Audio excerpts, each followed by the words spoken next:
사무엘상 16장 1절 말씀 다시 읽어드립니다.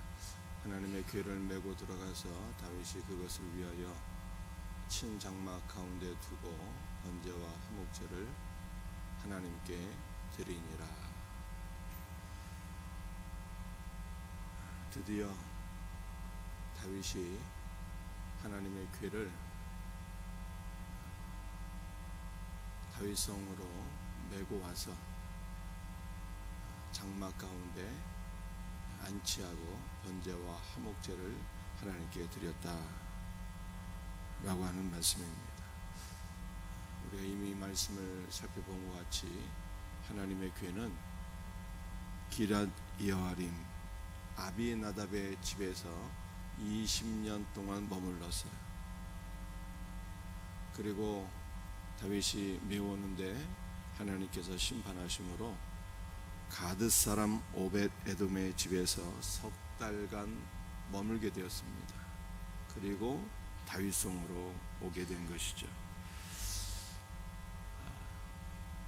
하나님의 언약궤가 개인의 집에 머물다가 약 20년 만에 공적인 장소인 다윗성으로 돌아오게 된 것입니다.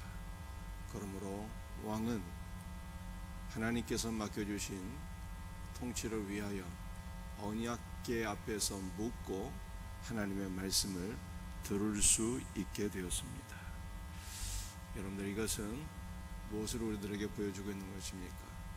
하나님의 언약궤가 개인의 집에 20년 동안 있을 때는요, 왕이 그 앞에서 물을 수가 없었고 하나님의 말씀을 들을 수가 없었는데, 이제 드디어 공적인 장소에 오므로 왕이 묻고 말씀을 듣게 되었다는 것입니다. 그러므로 하나님의 말씀은 잠시 가리워지고 어두워질 수 있으나 마침내는 찬란하게 빛나게 되고 모든 사람들에게 명확하게 선포가 된다고 하는 뜻입니다. 여러분들, 지금이 이 복된 시기 아니겠습니까? 하나님의 말씀이 온 천하에 충만하여서 우리는 하나님의 말씀을 들을 수 있는 복된 은혜를 누리고 있습니다. 그런데 모든 사람들이 다 이렇게 복된 은혜를 누리는 것이 아닙니다. 어떤 분들에게는 흑암의 영이 역사해서 하나님의 말씀을 듣고 볼 수 없게 되었다라고 바울이 말씀을 했습니다.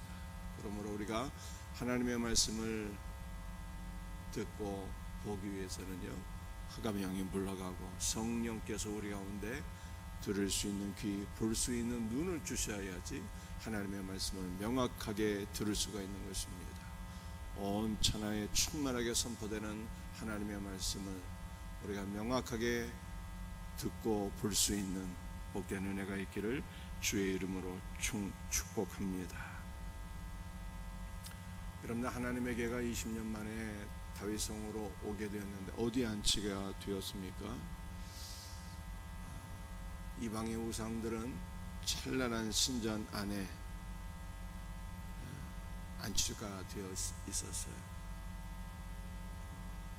보지 못하고 듣지 못하고 생명이 없는 우상을 위해서는 찬란한 신전이 있었지만 하나님의 언약궤는요, 놀랍게도 장막 가운데 안치가 되었습니다. 여러분들, 이것은 무엇을 우리들에게 예표하고 있는 것일까요? 이것은 장차 육신의 장막을 입고 이 땅에 오실 예수 그리스도를 예표하는 것입니다. 장막은 예수 그리스도의 성육신,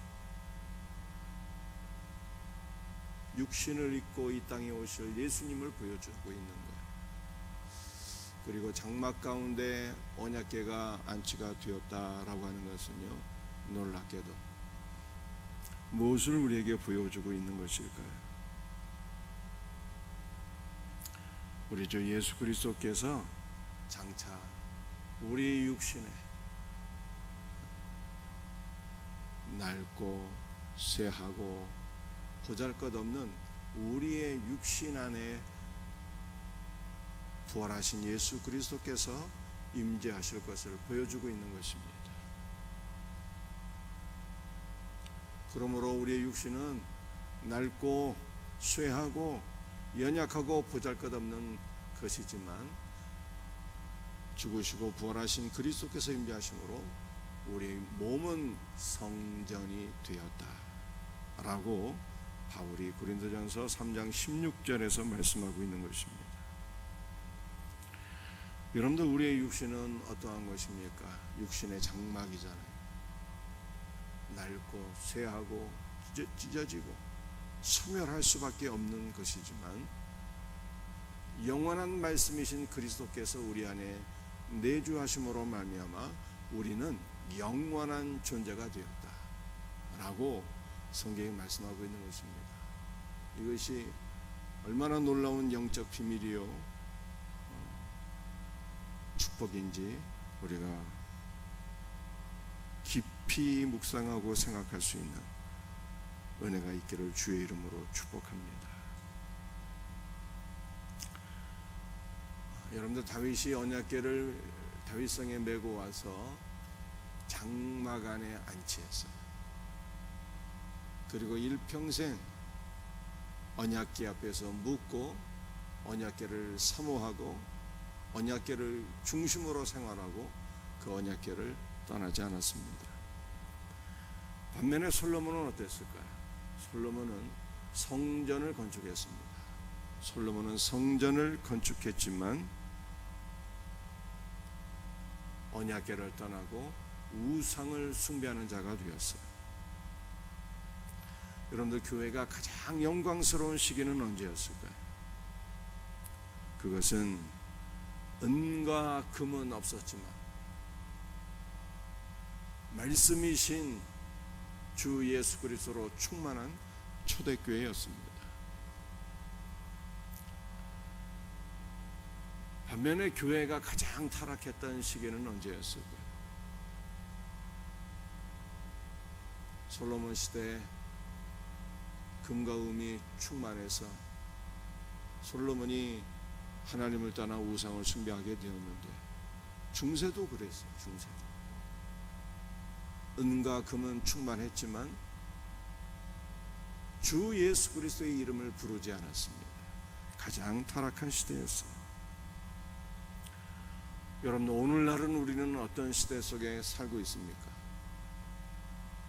은과 금은 없지만 말씀이신 예수 그리스도로 충만한 초대교회입니까? 아니면 은과 금은 많이 있지만 생명이신 주 예수 그리스도로 충만하지 못했던 중세입니까? 우리는 어떠한 시대를 살아가고 있나요? 솔로몬 시대 중세 은과 금은 많았지만 그리스도를 떠나게 되었다라고 하는 것을 기억하면서 우리는 무엇을 구해야 되는 것입니까? 은과 금을 구하기 전에 말씀이신 예수 그리스도, 생명이신 예수 그리스도, 우리 안에 임재하신 예수 그리스도로 충만할 수 있기를 사모하며 날마다 주 예수를 구할 수 있는 우리 복된 성도들이 되기를 예수님의 이름으로 축복합니다.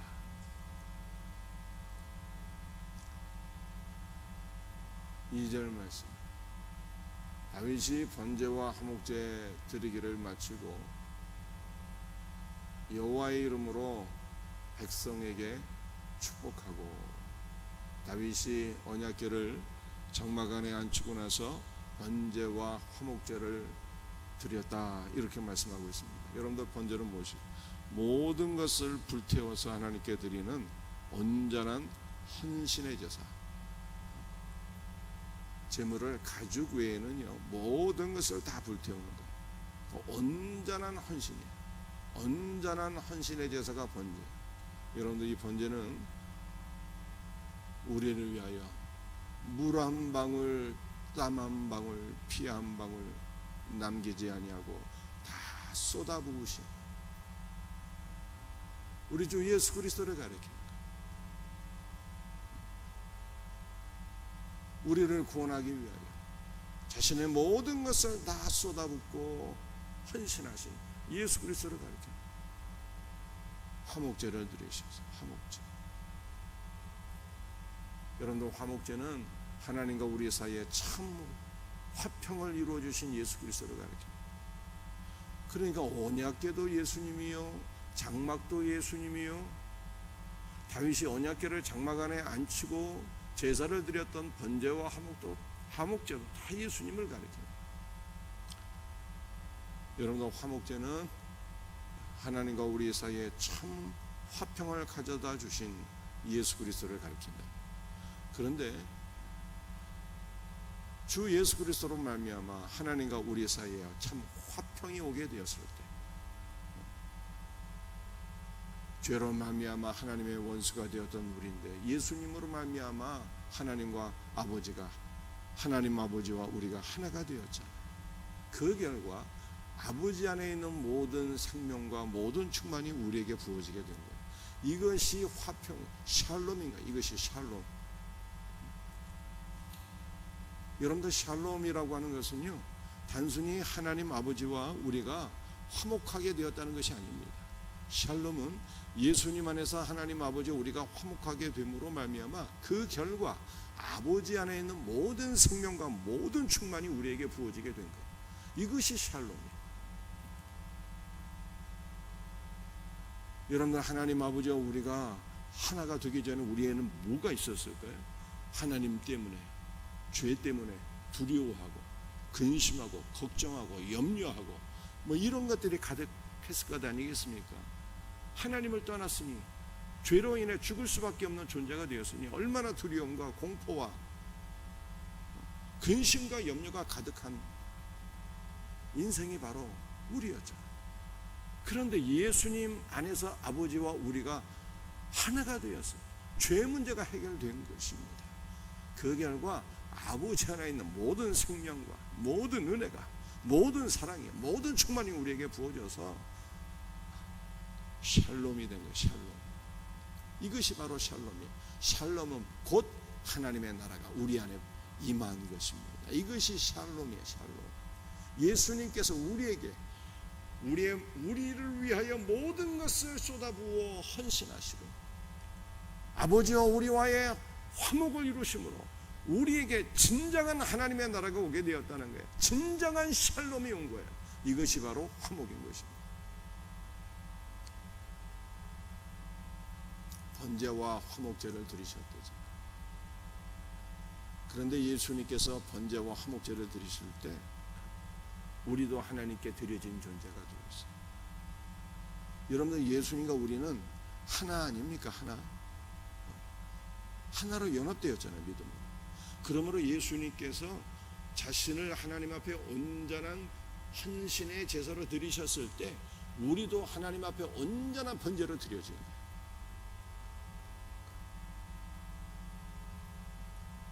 그런데 단순한 번제로 우리가 드려진 것이 아닙니다.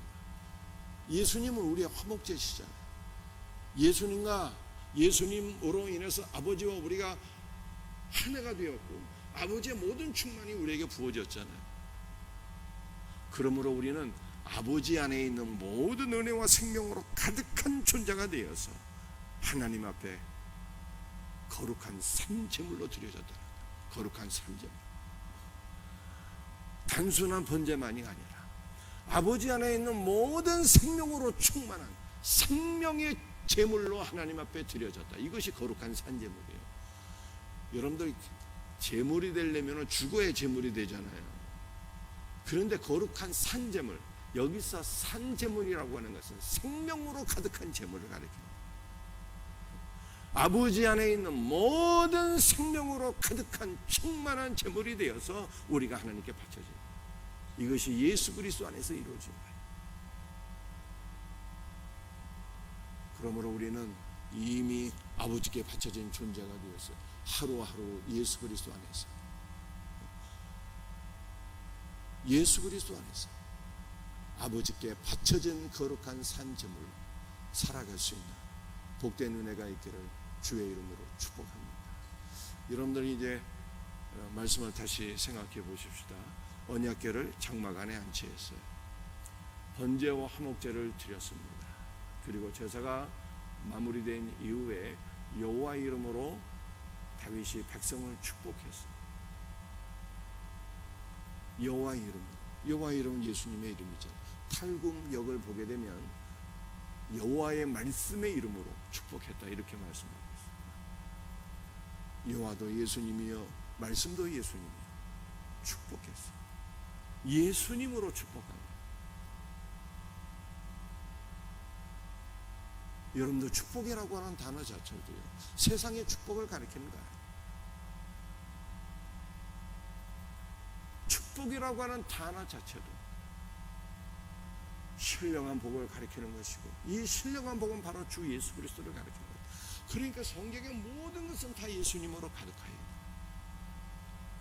하나님의 계도 예수님이요 장막도 예수님이요 번제도 예수님이요 화목제도 예수님이요 여호와의 이름도 예수님이요 여호와의 말씀의 이름도 예수님이요 축복도 예수님입니다. 이 성경은 예수님으로 가득해 있는 거죠.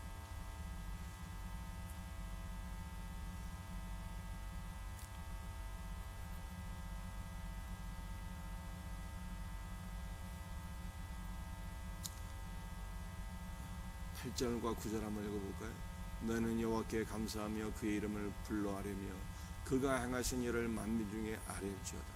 그에게 노래하며 그를 찬양하며 그의 모든 기사를 전할지어다. 아멘. 여러분들 다윗이 아삽을 세워서 하나님을 예배하게 했습니다. 그런데 예배는 어떤 것이 예배일까요? 기독교 2000년 역사상 예배의 양식은 변할 수가 있습니다. 변해왔어요. 초대교회 성도들이 아마 우리가 드리는 예배를 보면 깜짝 놀랄 수 있어요. 이게 예배인가? 이렇게 예배의 모습이 많이 변화가 된 것입니다. 그런데 예배를 구성하는 요소는요 절대로 변할 수가 없어요. 예배를 구성하는 요소 4가지를 성경이 말씀하고 있습니다. 첫 번째는 무엇입니까?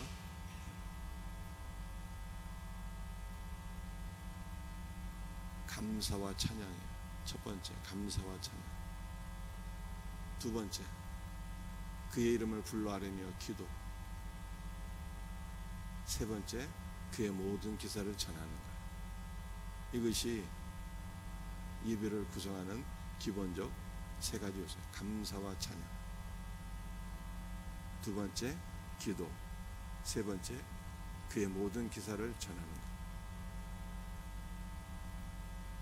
여러분들 감사와 찬양을 드리게 될 때 어떠한 역사가 일어나게 됩니까? 감사와 찬양을 드릴 때. 여러분들 우리가 감사절에 제가 시편 100편 말씀드렸잖아요.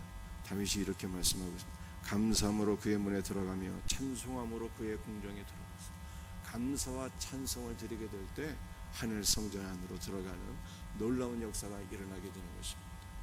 그의 이름을 불러 아뢰며 기도잖아요. 기도할 때 주님의 이름을 부르면 왜 내 이름을 불렀니 하면서 주님께서 우리에게 찾아오시는 거예요. 주님의 임재를 경험하는 것입니다. 그의 모든 기사를 전하는 것은요 2가지 의미가 있어요. 묵상하다, 큰 소리로 반복하여 말하다. 말씀을 선포하는 거예요. 그의 모든 기사를 전하는 것은 말씀을 선포하는 것입니다. 그런데 우리는요 어떠한 말씀을 선포하기 전에 뭘 해야 될까요? 마지막 말씀이에요. 여러분들 요거까지만 설명드립니다. 말씀을 선포하기 전에 우리는 뭘 해야 될까요? 묵상하셔야 돼요. 묵상하셔야 되는 거예요. 저는 설교 준비하기 전에 원어도 참조하고 주석도 보고 여러 가지 책을 보지만 설교의 마무리는 반드시 기도예요. 기도. 반드시 말씀을 묵상하는 거예요. 말씀을 묵상하게 될 때 하나님께서 말씀을 다 정리해 주시고 깨닫지 못했던 말씀도 다 깨닫게 하시고 그 말씀이 그냥 머릿속에 마음속에 다 이렇게 새겨져. 그래서 제가 전에는요 설교할 때 원고를 다 보고 했는데요 이제는 원고를 거의 보지 않고 설교하죠. 왜? 묵상하니까요, 말씀은요 머리와 가슴에 다 새겨져요. 그리고 그 말씀을 선포하게 될 때 그 말씀은요 성령의 능력 가운데 선포가 되는 것입니다. 사랑하는 성도들이, 우리는 말씀을 듣기만 하는 존재가 되어서는 안 되고요, 말씀을 묵상하셔야 돼요. 제가 선포한 말씀을 여러분들이 새벽기도 시간에도 묵상하고 들은 바 말씀을 묵상하고, 기도는 묵상인 거예요. 기도할 때 말씀을 묵상하셔야 돼요. 그리고 새벽에 묵상한 말씀을 오늘 하루 만나는 모든 사람들에게 여러분들 선포하고 증거해야 되는 것입니다. 이것이 우리가 오늘 하루 삶 속에서 하나님께 드려야 될 예배가 되는 거예요. 이와 같은 은혜가 있기를 예수님의 이름으로 축복합니다. 기도하시겠습니다. 아버지 하나님, 감사와 찬송과 영광을 주 앞에 돌려드립니다. 우리 예수님 성육신에서 이 땅에 오셨을 뿐만 아니라 우리 육신의 장막 안에 주께서 임재하심으로 말미암아 썩어질 우리의 몸이 성전이 되었고 우리는 영원한 존재가 되었나이다. 이 놀란 은혜를 기억하면서 주 앞에 감사와 찬송과 영광을 돌려드립니다. 주 예수여, 다윗이 하나님의 귀를 장막 안에 안치한 이후에 번제와 화목제를 드리게 된 것을 저희들이 오늘 다시 한번 생각해 보았나이다. 번제가 되시고 화목제가 되신 예수 그리스도 안에서 우리도 아버지 하나님께 온전한 번제로 드려졌을 뿐만 아니라 아버지 하나님의 생명이 충만한 거룩한 제물로 아버지께 바쳐지게 된 것을 믿사오니 이 은혜를 힘입어 오늘 하루도 그리스도의 모든 생명으로 충만한 존재로서 아버지 하나님께 온전한 헌신으로 살아갈 수 있는 은혜가 있게 하여 주옵소서. 오늘 하루도 감사와 찬양을 드리기를 원합니다. 오늘 하루도 주 예수의 이름을 부르며 기도하기를 원합니다. 오늘 하루도 말씀을 묵상하며 주신 말씀을 따라서 이 말씀을 선포하며 살아갈 수 있는 우리 복된 성도들 되게 하여 주시옵소서. 모든 것 감사합니다. 주여 임재하여 주옵소서. 주여 영광 받으시옵소서. 예수님의 이름으로 기도드립니다. 아멘.